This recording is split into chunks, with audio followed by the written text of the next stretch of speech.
आज की कहानी एक ऐसे गांव की है जहां रात सिर्फ अंधेरी नहीं होती बल्कि जिंदा हो जाती है। जहां लोग सुबह सामान्य दिखते हैं लेकिन रात होते ही उनकी परछाइयां उनसे अलग हो जाती हैं। और जब एक लड़का अपने गांव लौटता है उसे पता चलता है डर बाहर नहीं, लोगों के अंदर रहता है। लेकिन क्या वो इस अंधेरे से लड़ पाएगा या खुद उसी का हिस्सा बन जाएगा? जानने के लिए पूरी कहानी अंत तक जरूर सुनिए। रात के 11:47 बजे थे। दिल्ली से लगभग 300 किलोमीटर दूर एक पुरानी बस धूल भरे रास्ते पर झटके खाती हुई आगे बढ़ रही थी। बस की आखिरी सीट पर बैठा था विवान चौधरी, 28 साल का, पेशे से डेटा एनालिस्ट, शहर का आधुनिक इंसान। लेकिन उस रात उसके चेहरे पर जो तनाव था वो किसी भी टेक्नोलॉजी से नहीं सुलझने वाला था। फोन की स्क्रीन बार बार जल बुझ रही थी। व्हाट्सएप पर आखिरी मैसेज, भैया गांव मत आना, यहां लोग बदल गए हैं, कोई हमें देख रहा है। मैसेज भेजने वाली उसकी छोटी बहन रीमा। उसके बाद फोन बंद। विवान ने खिड़की से बाहर देखा। सड़क के दोनों तरफ घना अंधेरा था। ऐसा लग रहा था जैसे रात सिर्फ रात नहीं बल्कि कोई जीवित चीज हो जो बस का पीछा कर रही हो। बस अचानक रुक गई। कंडक्टर बोला, सायपुर आ गया, जो उतरना हो उतर जाओ। विवान चौंक गया। उसका गांव सायपुर। वो नीचे उतरा। बस चली गई और उसके जाते ही चारों तरफ ऐसी खामोशी छा गई जैसे दुनिया खत्म हो गई हो। गांव के रास्ते पर एक भी स्ट्रीट लाइट नहीं थी। लेकिन अजीब बात, दूर दूर कुछ घरों की खिड़कियों में हल्की रोशनी जल रही थी और हर रोशनी के पीछे किसी की परछाई खड़ी थी। विवान ने ध्यान से देखा। सभी परछाइयां एक जैसी लग रही थीं। वो तेज कदमों से घर की ओर बढ़ा। दरवाजा खुला था। अंदर उसकी मां बैठी थी, बिल्कुल चुप, आंखें खाली। मां ने धीरे धीरे सिर घुमाया, मुस्कुराई, लेकिन वो मुस्कान अजीब थी। आ गए विवान।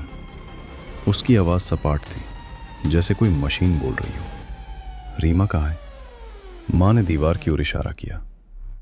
विवान ने देखा, दीवार पर सिर्फ एक पुरानी फोटो टंगी थी। उस फोटो में पूरा परिवार था, लेकिन रीमा की जगह खाली थी, जैसे उसे किसी ने फोटो से मिटा दिया हो। विवान का दिल तेज धड़कने लगा। उसी समय ऊपर से किसी के कदमों की आवाज आई। वो सीढ़ियों की ओर बढ़ा। हर कदम पर लकड़ी चरमराती थी। कमरे का दरवाजा खुला। अंदर रीमा बैठी थी, लेकिन उसका चेहरा, वो मुस्कुरा रही थी, लेकिन उसकी आंखें रो रही थी। तुम आ गए, मैंने मना किया था। क्या हो रहा यहां? रीमा ने धीरे से कहा, यहां रात लोगों को बदल देती है। मतलब रात के बाद कोई असली नहीं रहता। विवान ने हंसने की कोशिश की। तुम डर गई हो बस। तभी पीछे से दरवाजा बंद हो गया। दोनों मुड़े। दरवाजे के नीचे से काली परछाई अंदर सरक रही थी। रीमा ने उसका हाथ पकड़ लिया। वो आ गया। कमरे की लाइट बंद हो गई। अंधेरे में सिर्फ एक आवाज, तुम वापस क्यों आए? विवान ने फोन की फ्लैशलाइट ऑन की। रोशनी में कोई नहीं था, लेकिन दीवार पर 3 परछाइयां थीं, जबकि कमरे में 2 ही लोग थे।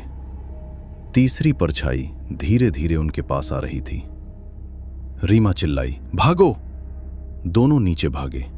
घर के बाहर पूरा गांव खड़ा था। सभी लोग बिना हिले उन्हें देख रहे थे। उनकी आंखें चमक रही थीं। एक बूढ़ा आदमी आगे आया। ये गांव अब हमारा है। तुम लोग कौन हो? हम वो हैं जो अंधेरे में जन्म लेते हैं। विवान समझ गया, ये कोई सामान्य डर नहीं, ये कुछ और है। रीमा बोली, ये सब पहले जैसे नहीं है। ये लोग रात में बदल जाते हैं और सुबह सब भूल जाते हैं। विवान ने गहरी सांस ली। उसने तय किया वो भागेगा नहीं, वो लड़ेगा। वो पंचायत भवन की ओर गया। उसे याद था गांव में एक पुराना जनरेटर है। अगर रोशनी जला दूं शायद ये परछाइयां गायब हो जाएं। वो अंदर गया, जनरेटर चालू किया। पूरा गांव रोशनी से भर गया और तभी लोगों की आंखें सामान्य हो गईं। परछाइयां गायब। रीमा ने राहत की सांस ली, लेकिन अचानक आसमान से आवाज आई, रोशनी हमेशा नहीं रहती। जनरेटर बंद हो गया। अंधेरा फिर लौट आया। इस बार परछाइयां जमीन से नहीं, लोगों के अंदर से निकल रही थीं।